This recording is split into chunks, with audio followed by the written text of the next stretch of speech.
The following podcast contains explicit language and should not be listened to by small children, religious people, or anybody with less than 2 brain cells to rub together. You have been warned. He talks about how he was over, I don't know how many Satanists, call them churches. He was like the bishop. You gotta be kidding me. What was in her heart? You don't know what sin she'd committed. You don't know how much unbelief was there. You don't know whether she hated her husband. I don't think so. Why would anybody spend so much time ranting and raving about something that they don't believe in? Really? Welcome to Skeptic's Brewpub with Brother Brewer. And welcome to episode 46 of Skeptic's Brewpub. I'm Brother Brewer. I know the episode is coming out a little bit later than it's supposed to, but it was unforeseen circumstances mostly. Some things that I did want to get into before I turn it over to David Fitzgerald. I wanted to talk a little bit, just for a second, about, of course, the Bozo of the Week this week, and that is, in this case, it's going to be Justice Judge Wendell Griffin of Arkansas. A couple of days ago, if you guys have been following Arkansas in the news, we've unfortunately have the distinction of having, right now, I think it is 7 executions slated between now and April 31st, because on May 1st, the drug that they use expires. Well, Judge Griffin had granted a stay on all of the executions that were going to take place, and that would have held it up past the date that Arkansas could use the particular drugs that they want to, and the supply has dried up. Nobody will sell to the Department of Corrections anymore for lethal injection. Thank goodness. Well, where Judge Griffin fucked up is that right after he made the ruling and putting in the stay, he is a staunch anti-death penalty advocate. He went to the capital of Little Rock and participated rather flashily by laying himself out on a gurney like he was dead in front of the Capitol to protest the executions.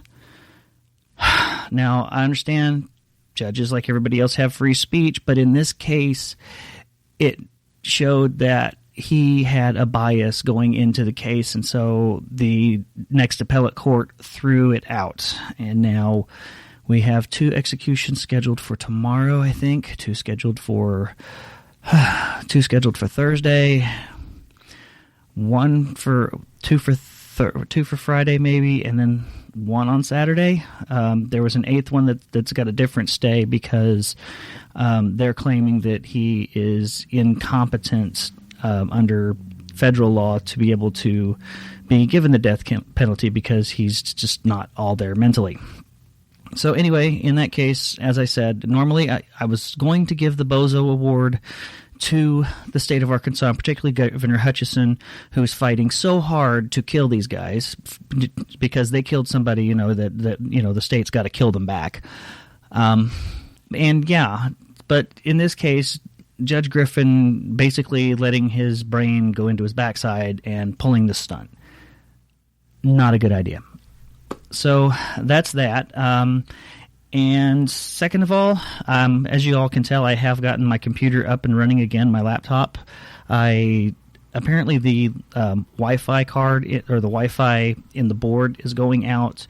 The Ethernet in the board has already gone out. So right now I'm running this off of a USB dongle with a Ethernet hardwired into it to try to keep a steady connection, and hopefully that comes through in the show. But my Patreon for the next few months is going to be trying to get up enough to get a desktop computer that will be more reliable, that I can steadily put good shows out on.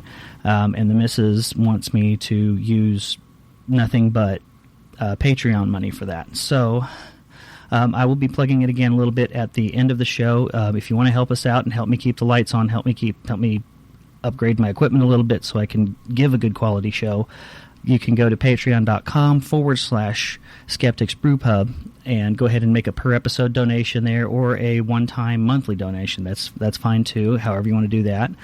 And as soon as I have enough in the Patreon account to be able to get a new desktop, I will let you guys know so that if you feel like you want to back out, that's fine.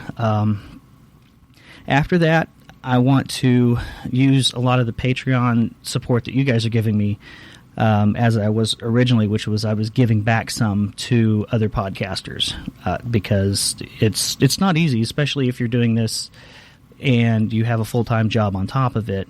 There are some that have actually been able to make a good living doing this, but I'm not one of those people. And I know there's a few other very talented people out there that really, they put out a really good show, and I want to help support them as well. So in any case, there's the pledge pitch. So let's get on into the interview with David Fitzgerald. And welcome to episode 46 of Skeptic's Brewpub. I'm your host, Brother Brewer, and tonight I am joined by author David Fitzgerald.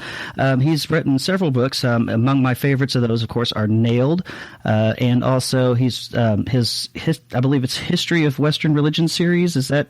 Let me just gently correct you. It's the Complete Heretics Guide to Western Religion series. That's it. That's it. The Mormons, and now the 3-book series called Mything in Action. Well said, exactly. David, how are you doing tonight? I am so glad to be here, Brother Brewer. I'm delighted to be here. So just out of curiosity, what are you drinking tonight? I am drinking tonight Thor's Hammer, a delightful bourbon barrel stout from Central City in Canada. Ooh, I'm going to have to check that out. It is awesome. And when we get into the... I have some other beautiful bourbon barrel things to recommend because my sister-in-law has got me completely hooked on them, including Woot Stout from Stone Brewery in San Diego, which is the pride of Comic-Con, and Dragon's Milk from New Holland. And if you haven't tried any of those, they are yumska. Yeah, I've had a couple from Stone. They're just finally getting into our area here because being in the South here at Walmart Mecca, everything as far as our alcohol laws go, they're really, really screwy. Yeah, these are pretty high octane too, so I can see them. Yeah, well, here in Arkansas, it's weird because all of the alcohol that's sold here has to first start at a controlled warehouse in Little Rock and then gets dispersed from there. I thought you were going to say it all has to be like, from Lynchburg, Tennessee. It's only Republican alcohol. I'm glad now. But here, Bentonville just recently went wet about 3 years ago. I think it was the wettest dry county in Arkansas. Wow! Thanks, Obama. That was definitely a thank you because here it was like you couldn't buy alcohol in the store, but if you went to any restaurant, you just sign in, and it's a quote-unquote private club, and they can serve you all the alcohol you can drink. Oh, God. It's the Utah of the South, I suppose. Yeah. Too funny. Yeah, just about. Well, tonight I've got, it's from Shiner. It's their cold brew coffee ale, part of their birthday celebration. So I'm both drunk and hyper at the same time. Woo! Well, this is going to be the best show ever. Now, as far as these books go, especially with Nailed and this new series, what inspired you to write them? That is a great question. Nailed itself, the story behind Nailed is that, 17 years ago, it didn't even cross my mind that there was no Jesus at all. But one day I got curious to know what that we read in the Gospels is the real Jesus that he really said, really did, and how much is just legendary bullshit that got added on later. This is probably a good time to ask, can we say bullshit on this? Definitely. The explicit tag flies very proudly here. Great. So I wanted to parse that out, what the real Jesus was, who the real Jesus was, and what was the fake stuff that came later. And the first thing that happened to me was, first I realized, well, okay, wait, this is all the evidence we have? And then it just dawned on me the further I dug into it, how crappy our evidence was. And then I started hearing, about other people who were also saying that there was no Jesus, like Earl Doherty, and got mixed up with, Richard Carrier and Robert Price and all this crowd. And so I like to say, once you start pulling on that thread, pretty soon there's no sweater at all. And that, I thought, was the end of it. Once I wrote Nailed, I just wanted to put all this out there. I just wanted to burst the bubble of all these Christian blowhards that are saying, "Oh, it's ridiculous to think there was no Jesus," and just pop the bubble on their hyperbole.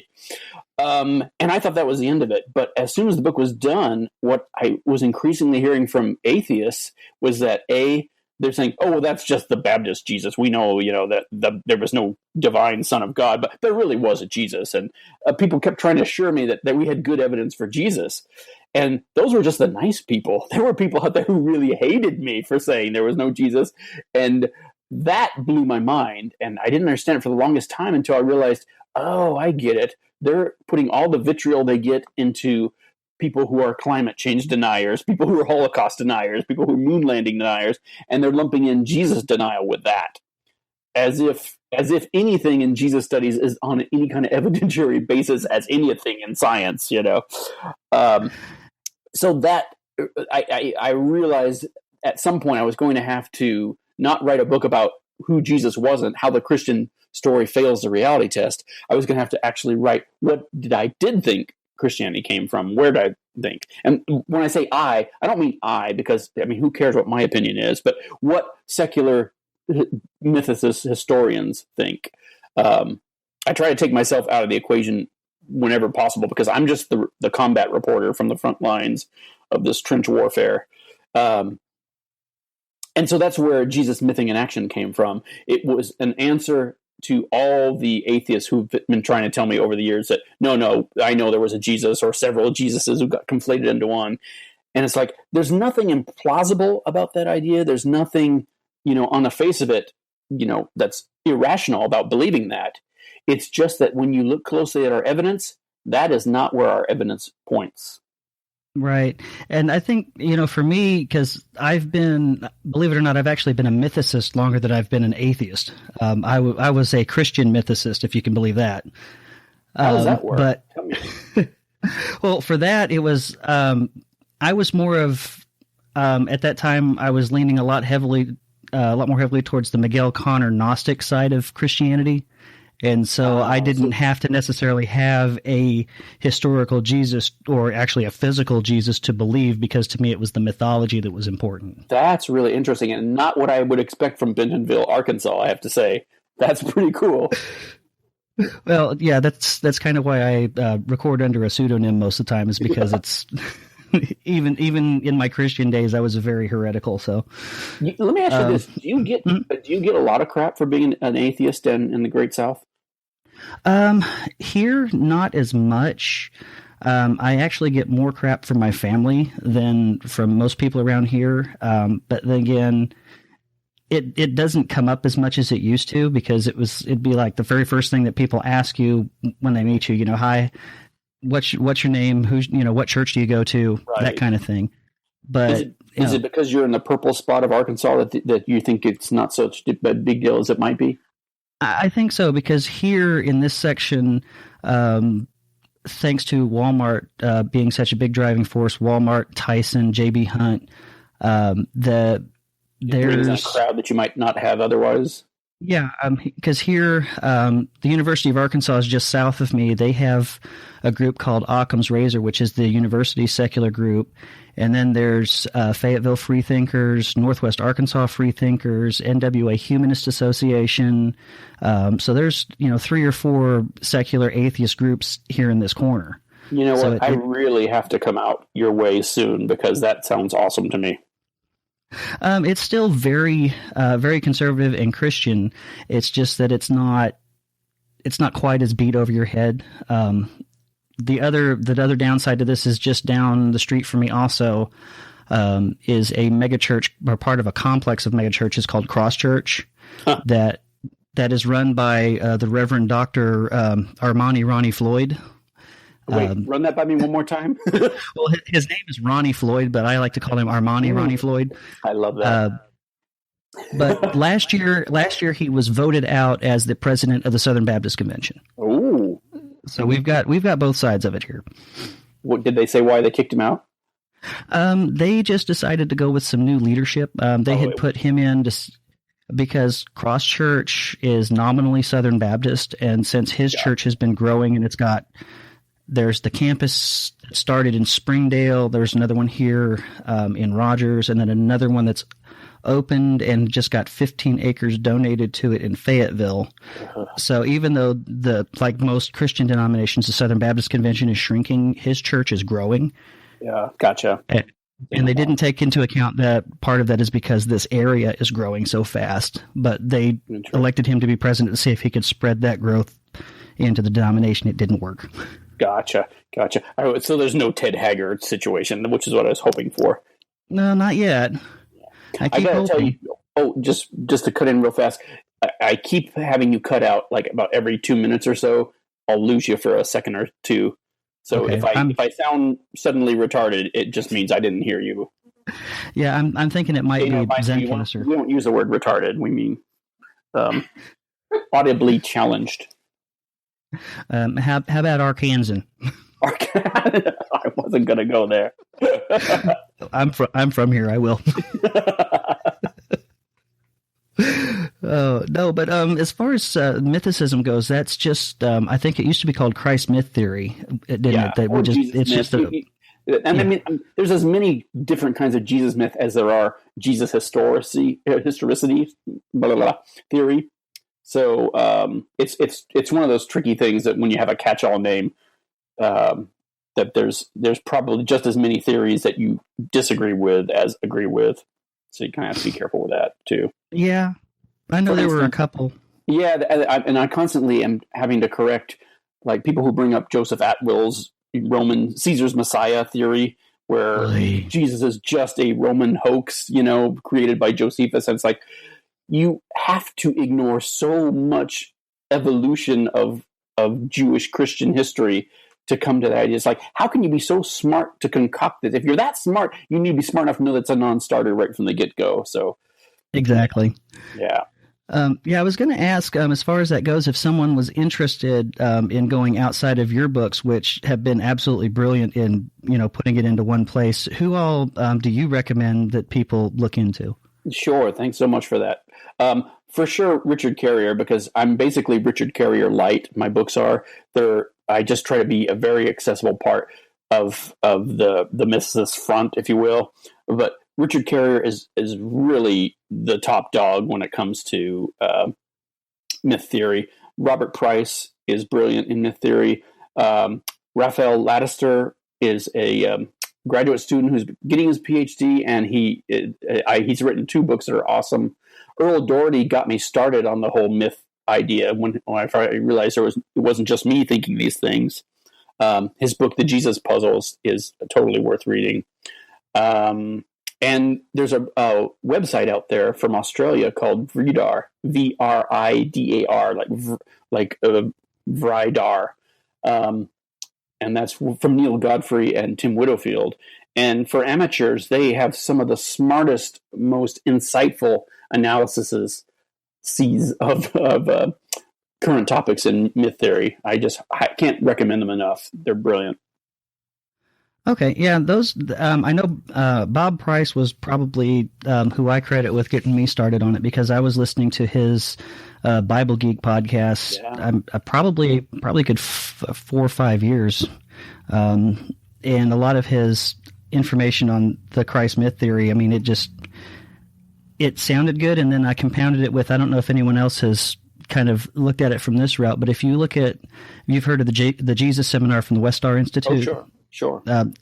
For those that are listening, that's a group of Bible scholars that get together and they throw a bunch of these different color pebbles into a hat.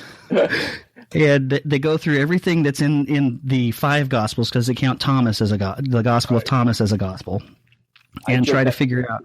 I joke that I would be an all black in like the New Zealand rugby team in that, because there's no red, pink, or white.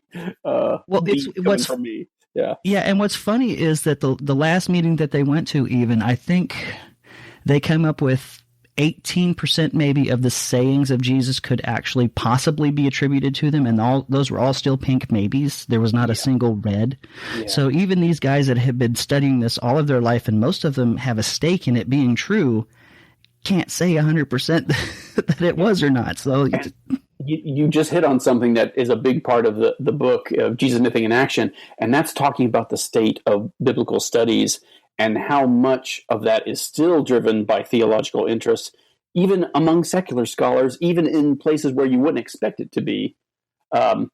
It's astounding to me how much that still has a hold on. If you've read Hector Avalos's book, The End of Biblical Studies, you'll know more what I'm talking about. But one thing we did before we set out to write the book is I had a team of researchers led by Susie Box go to every single college, university, higher learning institute in America, go online and ask them straight outright, if you have, these are just ones that have a New Testament studies department, a Jesus studies department, anything along those lines, and said, do you have any theological requirements? Do you have any statements of faith people have to sign? Do you have any creedal statements? And the first surprise, not surprise, was that, yes, the majority of those colleges and universities that have a New Testament studies department or something along those lines, the majority of them are religious. Of those, a sizable minority, 40%, said outright, oh yeah, you have to sign off on this theological document. But what really surprised me was that's just the ones who would admit it openly to us. About another third of them, we found out later they had lied to us or they wouldn't answer the question. And oh yeah, there it is right on their website that they have it. And so it could be as high as 2/3 or all of them that are religiously affiliated require their professors to toe the line. And that's one of those things that's like, it's a surprise and it's not a surprise. But even Christian, devout, Bible-believing scholars find themselves getting in hot water when their particular scholarship, steps over the line. And I document 6 different cases of this out of many in the book, just to show that, look, this is not just atheists who are getting in trouble with this. That anybody can get in trouble with this theological mindset. And it's so ironic that the same guys who complain about big science, suppressing anything about evolution, these are the same guys who have big theology is suppressing Jesus myth. It's rich. It's rich to hear them. Yeah, I've often wondered about that, and that brings me to another argument that I've seen pop up quite a bit. Probably the most famous person that I've heard bring this up would have been No Illusions from the Scathing Atheist. Mm-hmm. And he likes to point out that to him and a few other people, this whole mythicism sounds a lot to them like climate change deniers or flat earthers or people that are, bucking what the quote unquote experts are saying and saying, well, I've done the research and this, right, and so I know more than them.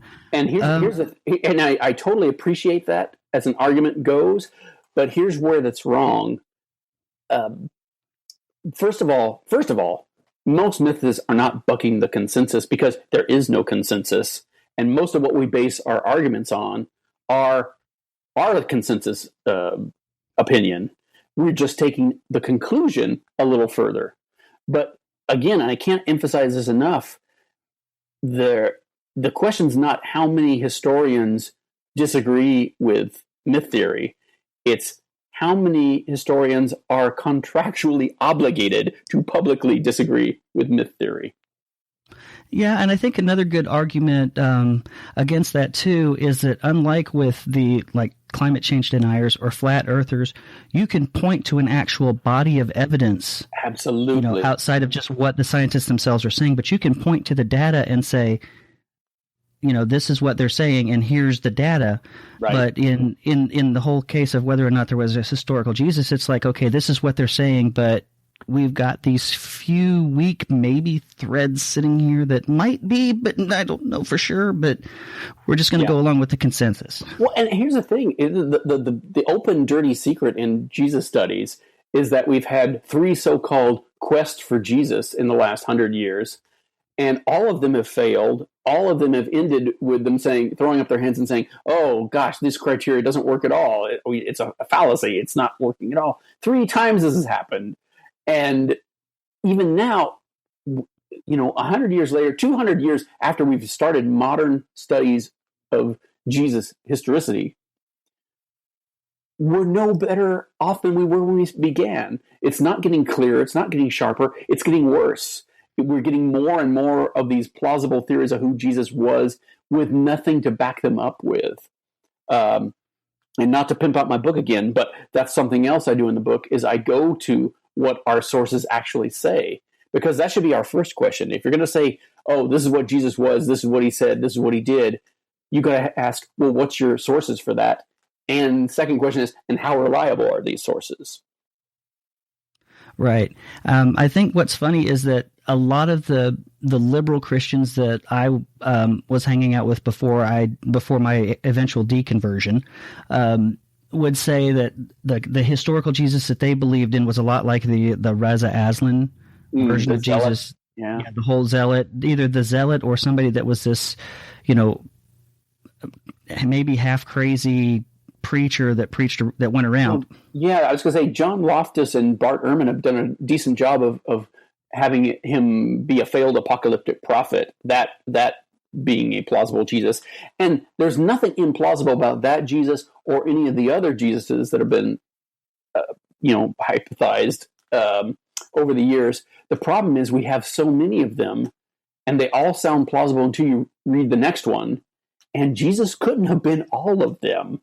And that very diversity is part of the problem. We've got so many different Jesuses because they're taking bits and pieces of the Gospels and they're ignoring the ones that don't fit their particular pet theory. And now we have no consensus. As you get 50 Jesus scholars in the room, you'll have 50 different Jesuses. And as long ago as 100 years ago, Albert Schweitzer was saying the same thing is happening. Every Jesus that gets explained to us looks like a mirror of the guy doing the explaining. Mm-hmm. Yeah, I think that was the other thing that was, no pun intended, but the nail in the coffin for it was, that anybody that you talk to, Jesus seemed almost like he was some kind of a puppet that you could just set on your lap and say, well, isn't this right, Jesus? Oh, yeah, it's perfect. And same thing for Paul, for that matter. Early Christians did the same thing with Paul. I want to get back to Bart Ehrman because I'm a huge Bart Ehrman fan, and he's sort of the standard bearer of historicity. And Whipping boy? Well, no. Well, I mean, he gets it from both directions, from the atheists and from the Christians. So I have a lot of respect for him. But to be fair, he said that the problem with most of these the problem with most of these theoretical Jesuses is that they don't explain why Jesus was executed by the Romans. And to be fair, even his idea of Jesus as a failed apocalyptic prophet also fails that test, because it wasn't illegal to be an apocalyptic prophet. It wasn't even illegal to call yourself the Messiah. And I've been saying for years that Bart Ehrman, he doesn't realize it, but he's one of the best mythicist writers out there, because he's done so much to shine a light on biblical studies and just the problems in biblical studies. Yeah, and that's another thing that kind of gets me about Jesus too, because you read in the Gospels, and of course in the Synoptics you got Matthew, Mark, and Luke, and Matthew's Jesus is a little bit different from Mark's, who's also a little bit different from Luke, and then you get to John, and John's Jesus is like way out there in left field somewhere. Even try to keep up. And what's important to note about that is that none of these guys are eyewitnesses. None of them claim to be eyewitnesses, and all of them are based off of Mark. Mark, that shortest, low rent, no frills, most human, most fallible, most assholic Jesus that we get, that's the original Jesus from the Gospels. Before the Gospels are written, nobody talks about Jesus the way Mark does. They all talk about him the way Paul does, as this giant mythological character that's present at the beginning of time, when the creation of the universe, and everything he does is off camera. It's not some guy who lived a few years ago in Jerusalem. But when Mark writes his gospel, as fallible and human as it is, that's where we start getting quote unquote biographical information on Jesus. And Matthew, he's not setting out to write some other gospel. There wasn't no plan to make 4 different gospels. He's just fixing the only gospel he knows and correcting its mistakes, playing up its Jewishness, making more explicit the borrowings from Scripture that Mark expects his educated audience to recognize, but he doesn't say it out loud. Luke improves on Matthew and Mark. And as we said before, John doesn't even try to match the other guys. His Jesus is completely different from the other three Jesuses. Okay, well, I'm going to take a real quick break here just to pause to kind of plug some other podcasts for some friends of mine. So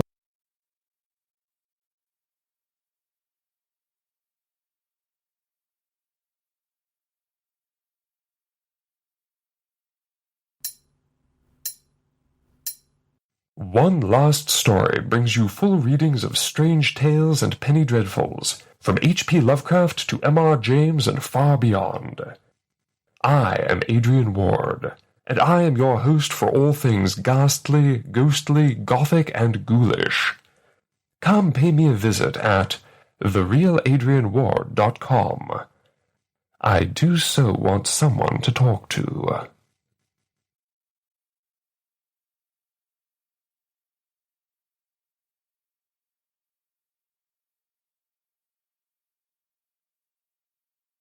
I'm Dustin. And I'm Wesley. We host the Atheist Nomads podcast. We're godless geeks who take a skeptical look at politics, religion, science, technology, and history. We also interview leaders in the atheist, skeptic, and humanist community. Check us out at atheistnomads.com. That's atheistnomads.com.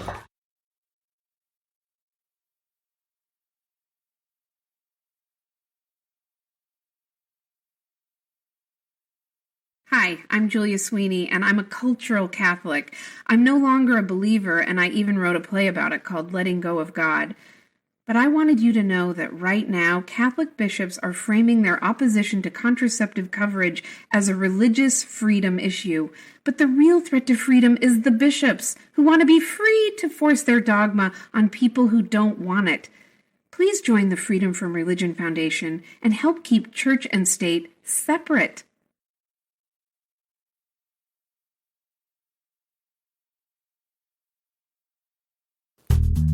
Hey, all you listeners, I'm Robert. And I'm Amy from Secular Yakking. And we just wanted to let you know that if you've got 30 minutes to kill, then we're the podcast for you. We're just some old married couple who's been yakking at each other over the many years. And we thought we should start making it so you can listen in on our yakking.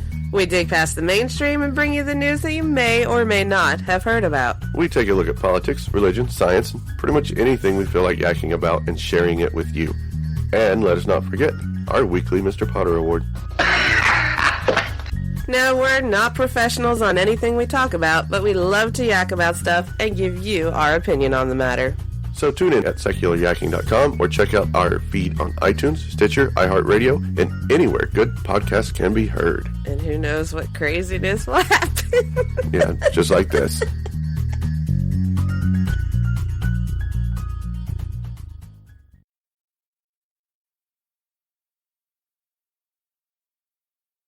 Have y'all ever wondered what it's like to be a redneck with empathy? Have you never heard of a Southerner who isn't a blathering bigot? Well, have I got the show for you? It's the Podunk Polymath Podcast, hosted by myself, Chris, and it's the sentiments of a secular, sarcastic, screwed-up Southern SJW and skeptic. You can find me and the show on iTunes, Stitcher, YouTube, or your favorite podcatcher. Y'all stop on by and take it easy now, okay?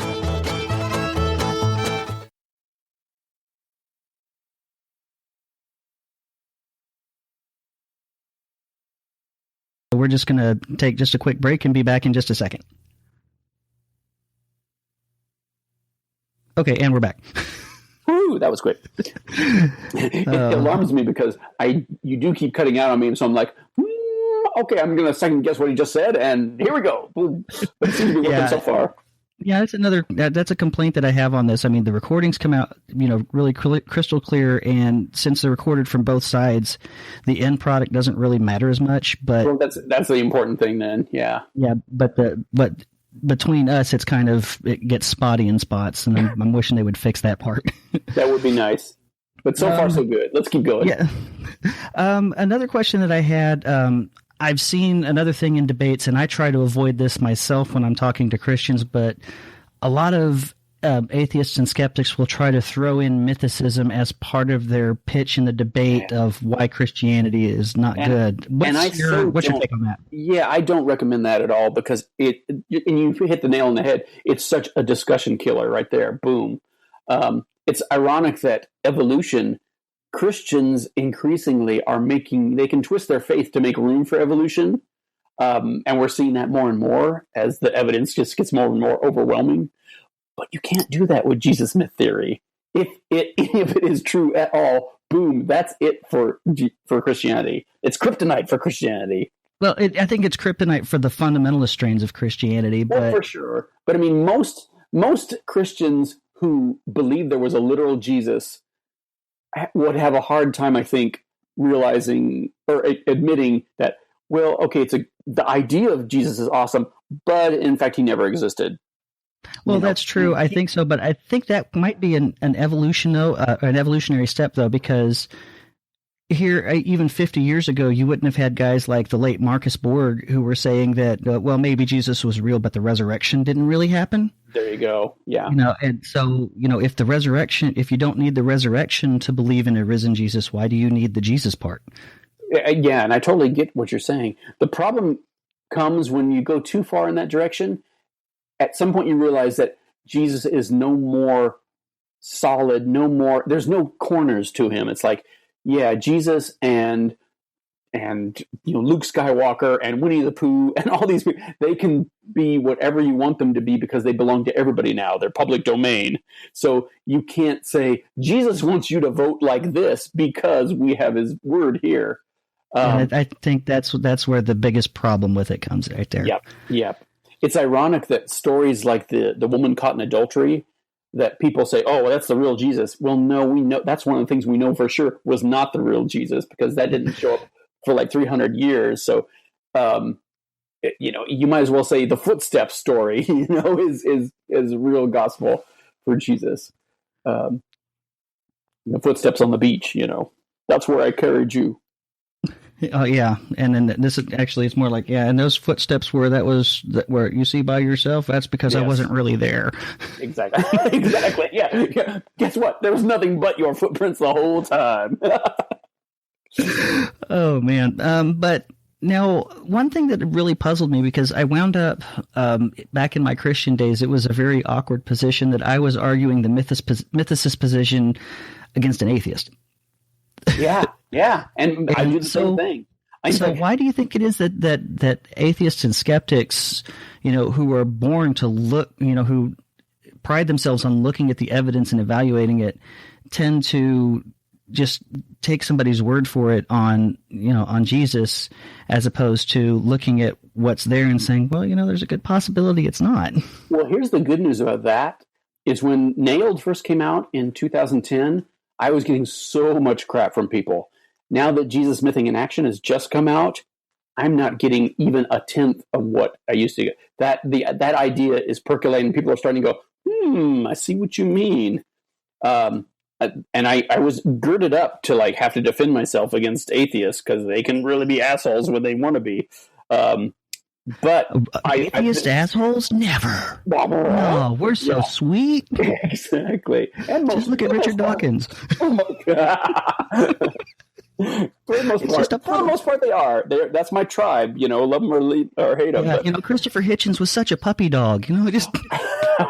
I'll tell you something about Christopher Hitchens, though. I'm Irish. He's English, and he turned me around on the Falklands War, and it's like, oh, okay, I see it. I see it now. All right, so fair play to him for that. Yeah, that was one thing about him. When he was right, he would let you know it. But when he was wrong, it was also kind of... Well, that's true. And actually, I point out a couple places where he was wrong in Jesus Mything in Action. And I love the man. I drink Johnny Walker Black every anniversary of his death. But yeah, he was wrong about Jesus. Yeah, we've started here in the pub. I actually have our irreligious order, the Order of St. Hitchens, or the Oh Shit. Love it. So that's just mailing list, clearly. I can definitely send you a certificate. I would like that very much. No, but on top of, why do you think there was so much blowback from atheists about it? I mean, was it just because it was such a heretical idea that even they couldn't wrap their heads around it? Or I think that's part of it. I think as atheists, we tend to get an idea of, okay, I was fed bullshit for years and years, and now I see the truth, that Jesus was just this dude, fill in the blank, blah, blah, blah. And then you come around and someone says something like, he didn't exist. I remember for me, I'd been an atheist for 16 years, totally happy with the idea that there was a real Jesus, until I started looking into who Jesus really was. And then when I got to the point where, okay, I don't think he existed at all, it freaked me out as much as losing my religion had 16 years before. So I get that it's a hard sell for a lot of people. And to be honest, I don't have a dog in this hunt. It doesn't matter to me if you were an atheist who thinks there was a Jesus or not, or anywhere in between. I'm fine with that. I say in the book, I'm not setting out to turn you all into Jesus atheists, but after you've read this book, what I want you to be is Jesus agnostics. In fact, I want you to be militant Jesus agnostics. So if anybody asks you, hey, do you think there was a Jesus? You'll say, I don't know, and neither do you. Yeah, my answer is usually, well, probably not.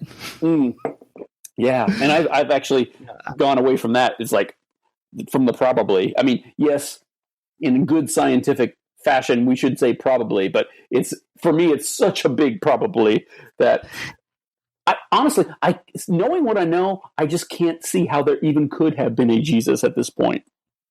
Yeah, and the way that I like to try to explain mythicism, at least, well, mythicism light, is that, yeah, maybe there was a historical Jesus, maybe there wasn't. We can never, be sure one way or the other. That's true. But you can bet that no matter how much historicity comes out, the historical Jesus is kind of like how Robert Price puts it, that it's, he's been so mired up in politics and dogma and everything else over the past 2,000 plus years that we've lost him. Even if there was one, we've lost him. I was just going to give that quote. Yeah, I could not agree with you more. You are so right. And that's the thing. Whether there was a Jesus or not, we don't have good evidence for him. Whether there was a Jesus or not, it is not a slam dunk. Even historicists like Philip Davies at Sheffield, who says, yeah, I think there was a Jesus, but surely the weak and flimsy evidence for him should be weighed, and that shouldn't even be controversial, and certainly shouldn't be treated as something that's ridiculous. And I could not agree more. And I think when it comes down to it, a mythicist position, that's pretty much, the best that anybody can do. That's not a believer, is that we just can't be sure. Right. Right. just like with the whole God argument, if I can't be sure, I'm not going to base my entire livelihood on a maybe that I have little to no evidence of. Well, here's the good thing. Here's what makes this argument worth having between atheists, is whatever we learn in the back and forth between the mythicists and the historicists, it tells us what we can know for sure about Jesus. And the more we learn about this, the more we realize there is very little we can know for sure about Jesus. And that helps call the bluff on anybody who tries to tell you they know what Jesus wants you to do with your life.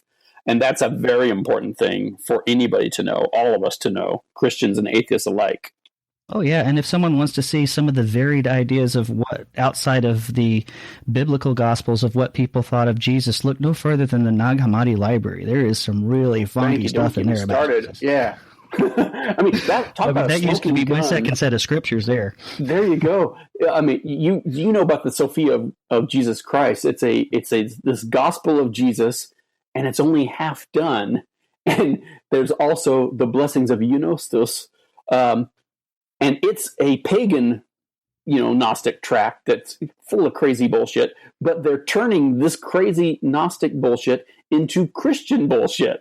And is where this disciple of Eunostus says, Master, blah, yes. blah, blah, blah. It says, Matthew said Jesus, blah, blah, blah, blah. And the reason it's such an awesome smoking gun is because they didn't finish making it before they hit it. And there's him. And I don't know if you've ever read I believe the Gospel of Philip was another fun one. Although my personal favorite, and I tried to read it here on the podcast one night, and I realized you have to have a decent background in what Gnosticism is before you can even get an idea of what they're talking about. But the Secret Book of John. It's that with the demiurge and all the Gnosticism gets wiggy crazy fast. Oh my God! Yeah, it's freaky deaky. I mean, you get into that one, and first he's talking to Jesus, who started off as a boy, and then a middle-aged man, and then an old man, and back to a little boy. Right, the Proteus, yes, absolutely. And then you go and talking about all of the different levels of God, starting from here and all the way down to Sophia. Like it's like pages and pages of all of this. And this is just the wigginess that survived for 2,000 years. Imagine how much more has been buried, forgotten, or was burned at the stake over the last 2,000 years. They've had 2,000 years to shave off the serial numbers of where they got their religion. I've often wondered what would have happened if, because Valentinus was about like 2 steps away from becoming Pope, what would have happened to Christianity if he made it?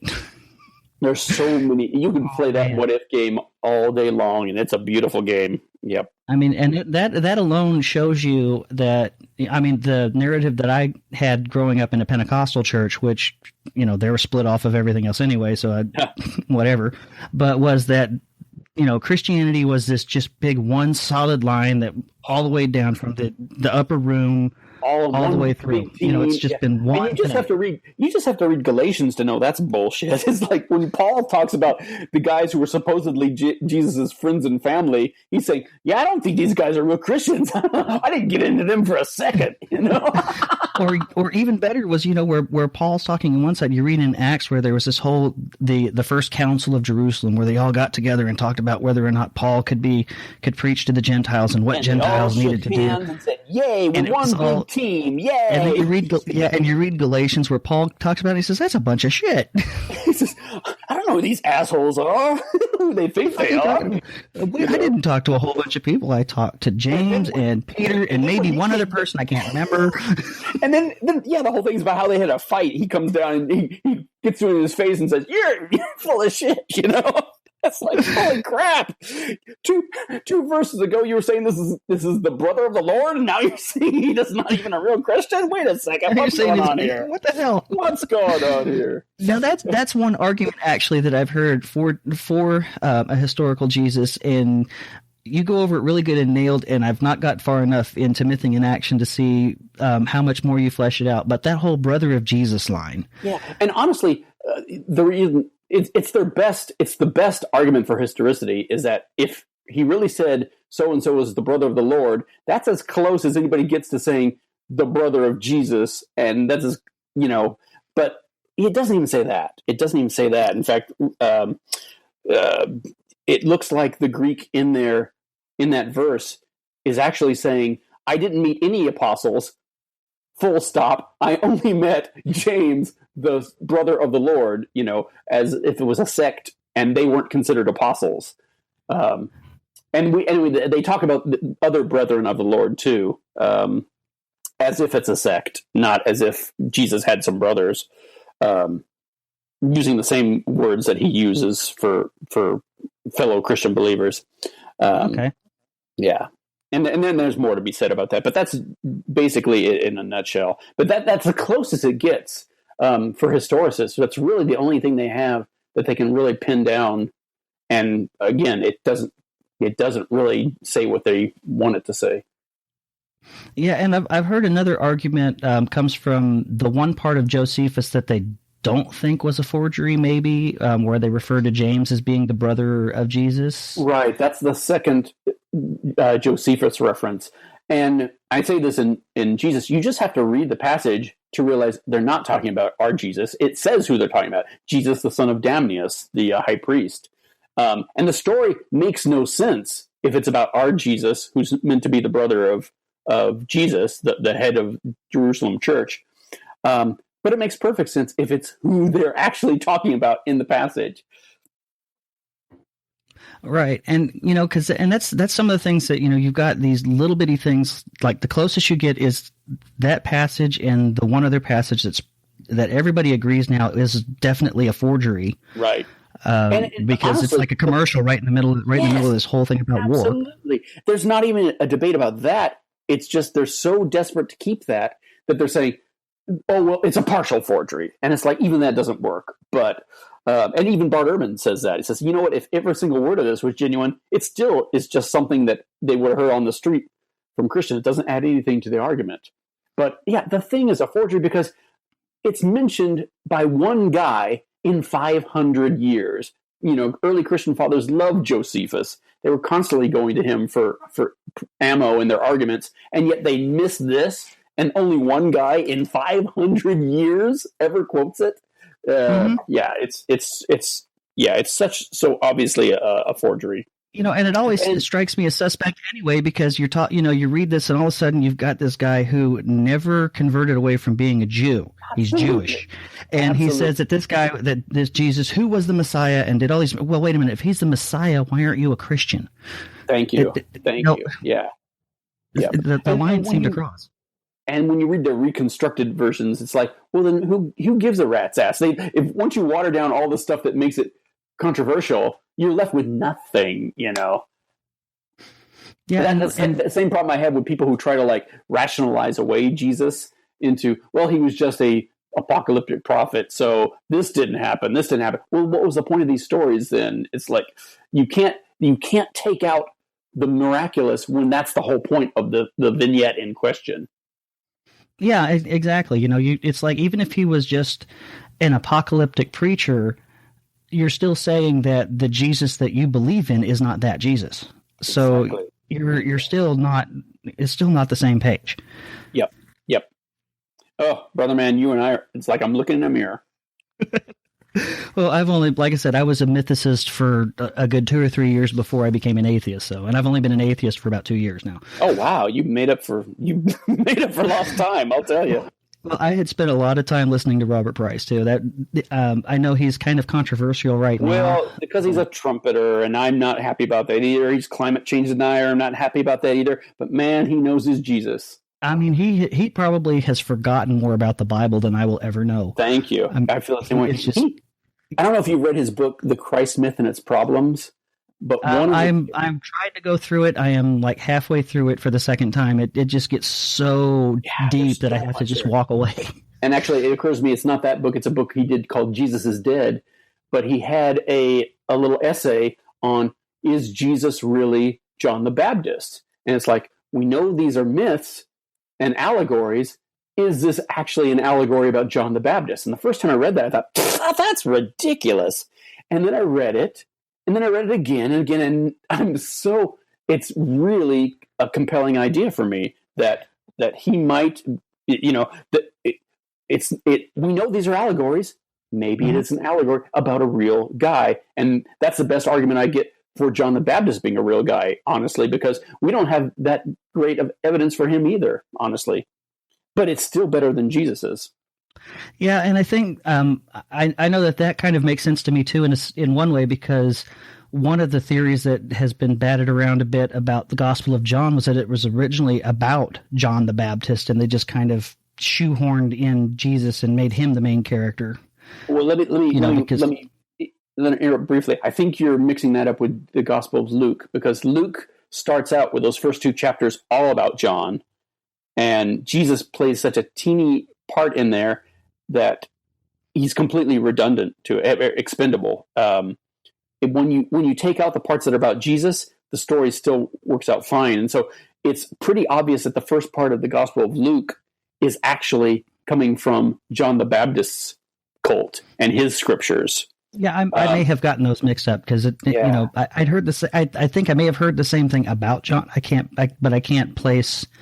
You know, where I had heard John that is definitely out in his own ball game too, for sure. Yeah, but, he's already pretty much deified Jesus at this point. Absolutely. You know? In fact, it's like, how the hell was his Jesus not stoned for blasphemy 2 minutes out of the gate? Because he constantly is saying, "I am God" in one form or another. It's ridiculous when you think that he's an actual person saying the things that John's, you know, has him saying. And it's very obvious that the story has evolved, you know, further and further, like other second century gospels, like the Gospel of Peter, where Jesus comes out of the tomb and he's 500 feet tall, and then the cross comes out of the tomb and starts talking. It's like, you've got a talking cross and a 500-foot Jesus. You know, you can line these up on an evolutionary board, and you can start. I think I've seen that cross though. It's down here at Cross Church, just down the road from me. No. You should honestly see this. They have these things could be cell towers. They are 7 stories tall, 3 crosses. There's 2 short ones, and then the one big one in the middle. That just big white crosses in the middle of the place, and then just a little bit further down. And I love the way that they did this. But an Episcopal church went and did the same kind of a motif with 3 windmills. Nice. That's kind of the group that I came out of, was the Whiskeypalians. So I have a soft spot in my heart for them because they're just Unitarians with liturgy. Whiskeypalians, love it.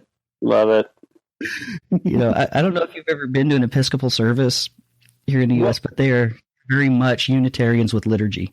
That's interesting to know, because Episcopalians are the same thing as Anglicans, right? It's a part of the Anglican Communion. It's the American branch. It's the American Church of England, basically. Yeah.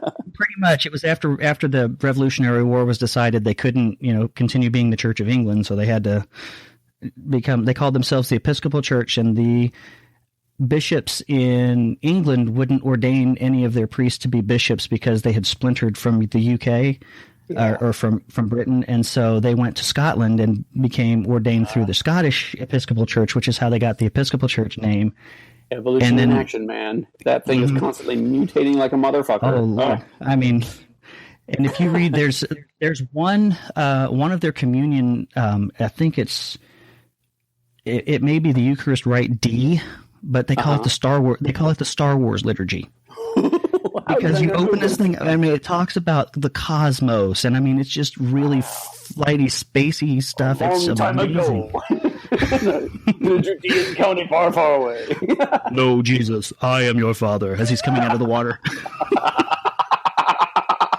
Holy crap, someone's going to make that a thing. If we can go down a rabbit hole for just a minute, this is one thing that's always bugged me about the second trilogy of Star Wars. It's like, okay, you're making young Anakin the guy who built C-3PO. That means Darth Vader could literally go to C-3PO and say, C-3PO, I am your father, and it would be true. It's like, that makes me insane. That drives me figuratively insane, literally. I mean, as much as I love the original Star Wars trilogy, and I absolutely hate the prequels, Lucas, he's not that great a writer. I'm sorry. I know this is all, we're going from blasphemy to blasphemy, but I could not agree more. It's like he had some great ideas, but it's obvious when you watch Star Wars that he had no idea of making Luke and Leia brother and sister. That came here later. Not when they were swapping spit there. Exactly. And honestly, it's kind of a good analogy with what happens in biblical studies, because here you can see the literary seam where it's like, okay, that was clearly not part of the original gospel of Luke Skywalker. And then you get a later generation that does that, and then we've got to go back and write his young stories of his Anakin's birth and stuff. An infancy gospel of Anakin, yes, exactly. And then you get some heretic who goes off with this metachlorian heresy, and it's like, where the hell did that come from? And then you jump into these new ones, and that's more like the writings of Paul. There you go. It's all a rich tapestry, but it's. I think one thing that was telling about Lucas and his writing abilities was when he sold Lucasfilm to Disney. Yeah. And then he offered to work for them for free to help them write the next trilogy, and they said, "No, George, that's okay. We're fine." We shouldn't laugh at George because, I mean, I am the Star Wars generation. I don't know how old you are, but I mean, clearly he's the defining cultural Oh my God! guru. The first time I saw the first Star Wars, I was at a drive-in. I was like 4 years old, watching it from the back of a pickup, and Darth Vader coming out scared the hell out of me. Oh my God! Yeah, awesome stuff. Awesome stuff. And it is funny how Luke Skywalker and Neo and all these Joseph Campbellian archetypes just keep popping up over and over, and Jesus fits right in with that whole pattern of Well, that's what we try to tell people. And then my favorite counter argument for that is, well, that's not true about Jesus because his story is so different from all of these other sources. Like, and yet again, we're back to my book because the Rankin Raglan scale of mythic heroes, it's like not only is Jesus way part of that, but it's like by all rights, normal human beings, even superhuman beings like Alexander the Great and Julius Caesar, who are pretty badass dudes, they get like a 5 or 6 on the scale. But man, he is way up there, right at the tippy top. He's not just way into mythical land. He's like one of the most mythical lands, right above, with Moses and Theseus, and he blows away King Arthur and Robin Hood. Well, I mean, you look in there, and that comes from Price's book, to go back to him, the one that you mentioned, the Christ myth theory, and its problems, where he takes each of the Gospels and he points out verse by verse where it came from in Greek literature or out of the Old Testament. And that's hugely important when we realize that Jesus is just this collage of scriptural scraps and, allusions from things like Greek, the Bacchus, the Euripides, all these different sources, you see where all this came out of. And the evolution of Jesus is even wiggier than we're ever going to suspect. It's not just Jewish. It's not just Greek. It's all these different things, these different ideas, and the roots go down really, really deep. They didn't start in the first century by any stretch. And that throws me down another rabbit hole that I love trying to bring this up with some of my Pentecostal family, because they're still very much into the whole end times. Anytime something comes up, it's the mark of the beast. It's the mark of the beast. This is that. And I have to stop and go, okay, you guys realize that in Revelation, when he's talking about this mark that's on the hand and on the forehead, it's going back all the way back into, I think it was in Exodus, where Mount Sinai, and they had the big get together, and all of the Jews got this metaphorical mark on their forehead and on their hands, saying that they were gods forever. That's what this is. It's not a real thing. And you're so right. And everything we know about Revelation clearly shows that it was written about Nero and the first century, and even the number 666 refers to Nero, and we have other early manuscripts of Revelation where the number is 616, which also refers to Nero. But and yet, every single Christian throughout 2,000 years of Christianity is been convinced that the end time is coming any minute now, just like Paul told them, just like Jesus said, any second now. And it's because Suleiman the Magnificent, because Napoleon, because Hitler, because Trump, the Antichrist. Yeah, because Trump. And how ironic is it that the only people who believe in the Antichrist are the same people that elected him in droves to office? But it was Obama that was the Antichrist, remember? I'm kind of surprised we didn't get more of that, to be honest with you. I got all kinds of it. Trump is such an Antichrist. He is the beast. I mean, and just even looking at the book of Revelation, I mean, it took them an extra 200 years to actually finally get that into the canon. Yeah, they argued about that Joker forever, and finally it was like, okay, fine. We'll put Revelation in, but you've also got to let us put this gospel in here too, the Gospel of John in here, some of his letters, to kind of balance it out. Well said, because John was very popular, but there were a lot of people who said, no, this should never be in the gospel, in the Gospels. I mean, probably I can even imagine Irenaeus looking at Revelation and going, what the hell was he smoking? And yet it's just vague enough that they can run with it. And that's not just Christianity. All religions are like that in a nutshell. You keep it vague enough, and, this tarot card and this,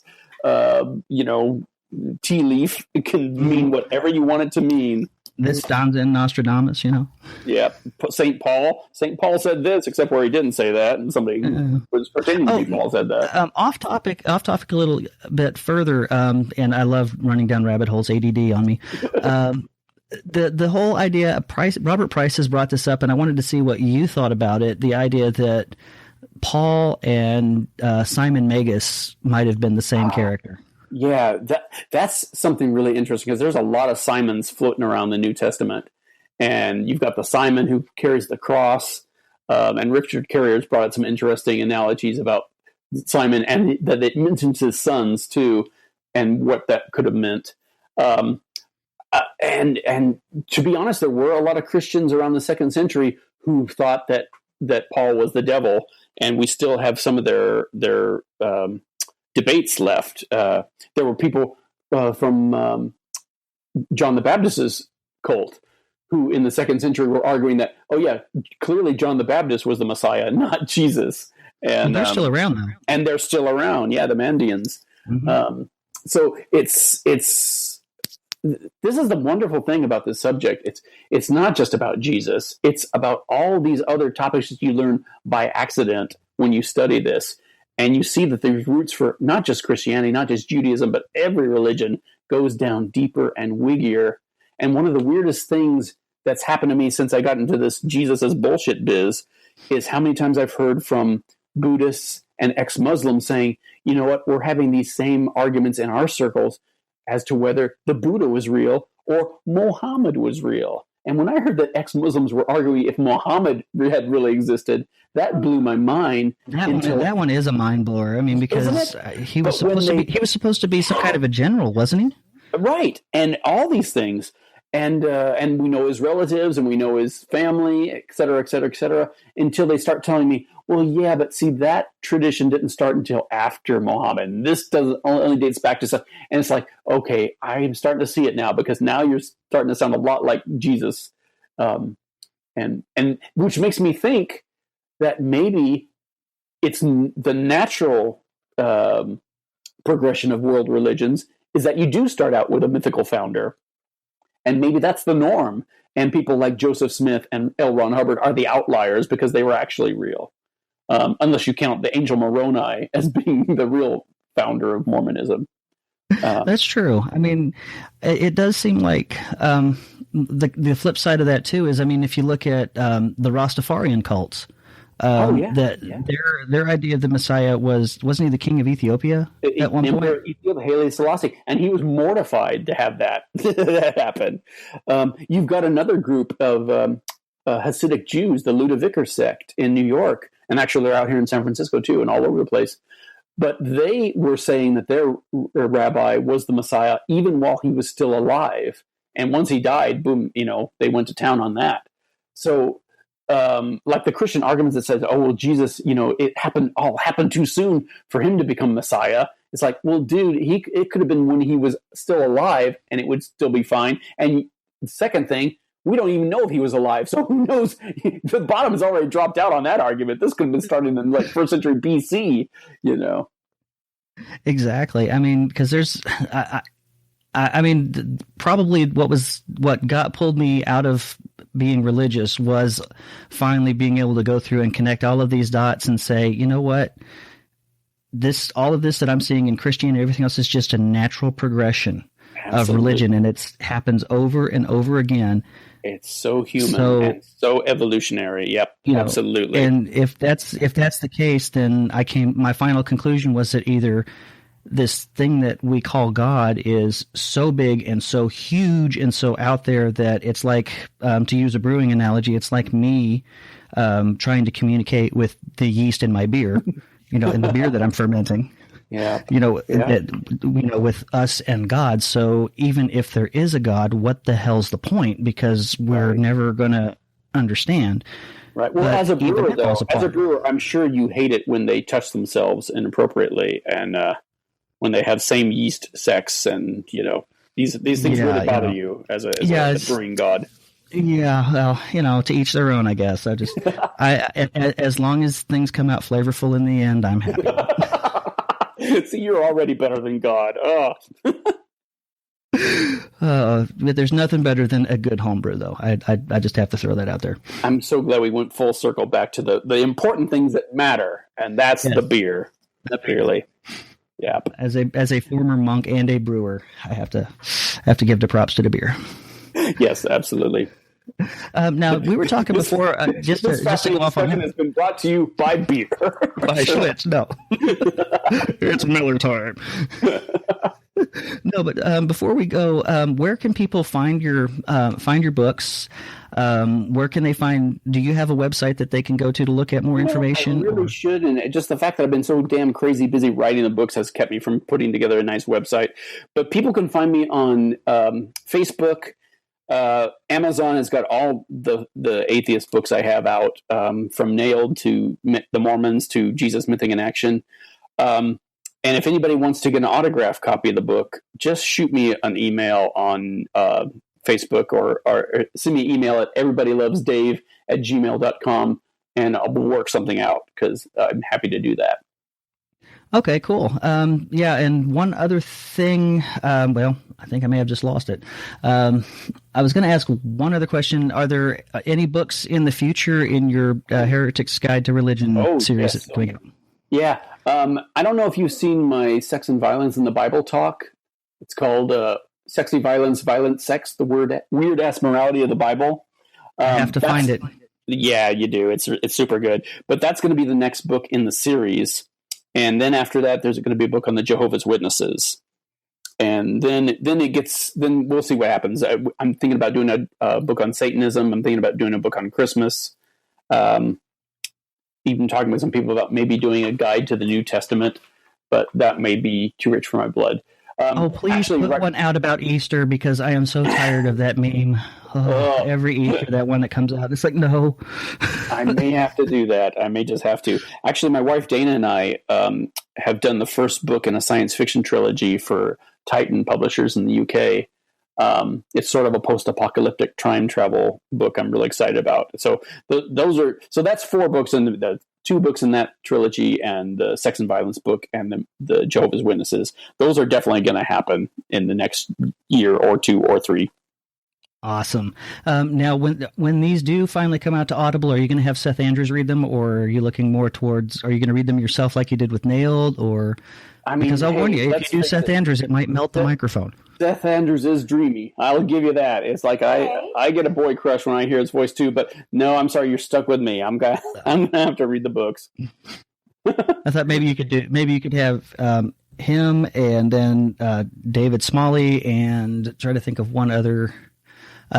Phil Ferguson. There you go. There you go. The triumvirate, yes, of golden voiced. Yeah.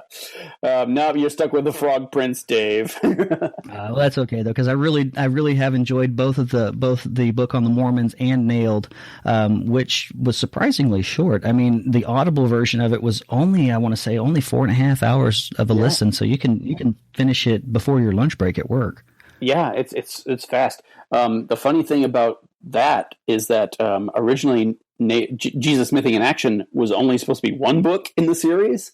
And when I was all done with it, I go to Dave Smalley about doing the audiobook, and I say, well, okay, it's kind of a big book. It's about 500 pages long, and it's 250,000 words. And he says, wait a second, 250,000 words, and it's only 500 pages? Is that 8.5 by 11, or is that 6 by 9? And I go, oh no. So yeah, it turned out to be closer to 900 pages. And so that's why we have 3 reader-friendly, nice-sized books to read in this series instead of 1 big monster phone book to read. Well, I can't wait to go and dig into it. I did finally download them for my Kindle today, so I'm definitely going to be reading those 3. And thank you again for coming on. It's been awesome talking to you, and hopefully we can do this again. I would love that very much. It's been an absolute blast. So is there any chance of you coming down towards Walmart Mecca like everyone else? Or I got to tell you, I'm not joking. Let's make that happen, because if we get enough local groups in there who can, fly me out there, I would so love to do that. Okay, well, I think Arkansas Society of Freethinkers in Little Rock is going to be doing their con. Hopefully, maybe this year, or Logicon, if it's going to go on again, will go on next year here in Northwest Arkansas. Either one of those would be great. Well, let's get all the listeners to call in a grassroots effort to get me out there, because I would absolutely love that. And I think it would be awesome to have you out here. But thanks again for coming on, man. I really do appreciate it. Brother Brewer, continue your good work, and thank you for your service to this country. All right, thank you. Good night.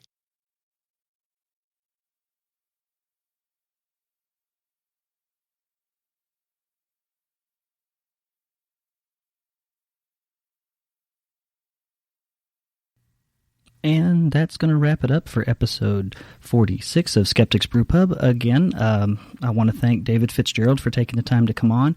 Right now, I'm working with a couple of humanist groups, or free thought groups here in Walmart Mecca. We're going to see if we can try to get him down here to do an actual talk on mythicism. Hopefully it's looking like it'll be September, so that should be coming up soon, here in a few months.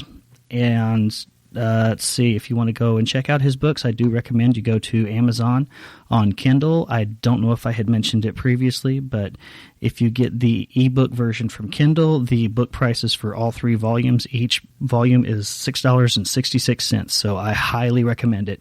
You go out there, it has other books, Nailed, and The Mormons, The Heretics Guide to Western Religion, Volume 1, or Book 1, The Mormons, are also there, and those are also really great reads.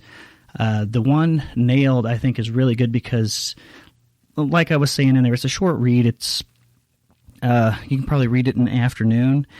I sat down and listened to it on audiobook at work, and I was finished with the book by lunch. So, it's really good. It's packed with really good information. It breaks down the 10 most common arguments that believers will use, or that apologists will use to try to prove to you that Jesus was not a myth, that he was a real person. And it's real, as we were saying in the conversation, it gets really interesting to see how little evidence we really have for a historical Jesus. And as far as I'm concerned personally, it doesn't matter to me a hill of beans one way or the other. I think it's a very fascinating thing to follow because I am a religious nerd. I like to study the different religions. I like to study the whys and the hows, the liturgies, and all of that good stuff. So, for me, stuff like this is fascinating, but it also, like we were talking about, it does show you how little we really know about this Jesus. What do we have that we can actually take back to documentation? Now, are these good arguments to take to a believer and try to talk them out of their belief? No. It's going to shut down the conversation immediately. So I do not recommend using it in any kind of debates, especially with family members, because all you're going to do is piss them off. But it is a really fascinating study. So I think, especially for those of us that were raised under this whole idea that Jesus is coming back at any second, like I was as a kid, it's really good. It's really helpful to help you quiet that indoctrination that was in your head, that still to this day will beat on some people, saying, I can remember watching Obama's inauguration the first time around, and the very first thought that popped into my head was, my God, that could be the Antichrist. And I was like, what the fuck are you talking about? So it's still there. The indoctrination is still in there, and books like this and studies like this, I think, are really helpful in helping you to understand that it is a mythology. It's not, it's not real like we were taught as kids. But in any case, if you want to find out more about Skeptic's Brewpub, you can always go to Facebook, facebook.com/beer and blasphemy, or facebook.com/brother_brewer. And that's where you can find the personal pages for Skeptic's Brewpub. You can find us on Twitter it's at Brother Brewer.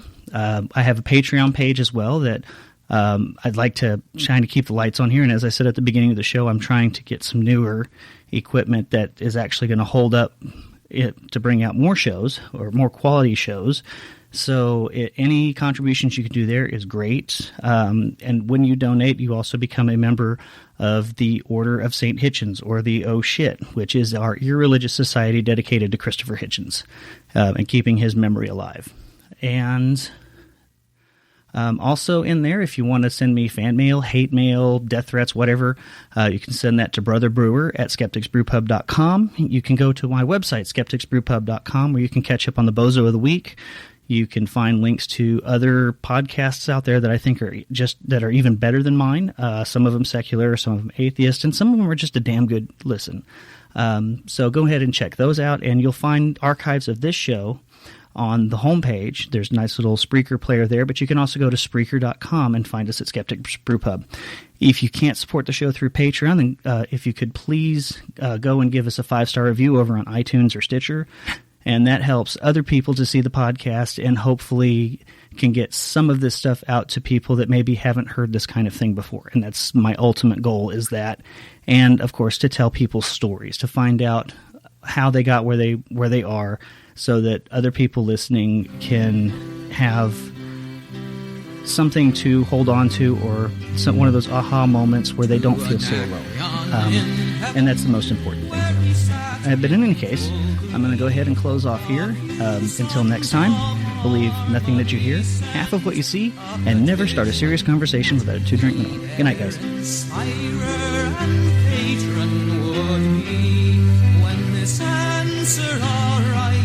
From the jolly old Grecian voice, fiddle and flute, no longer be mute. I'll lend you my name and inspire you to boot. And besides, I'll instruct you like me to entwine the myrtle of Venus with Bacchus's vine. And besides, I'll instruct you like me to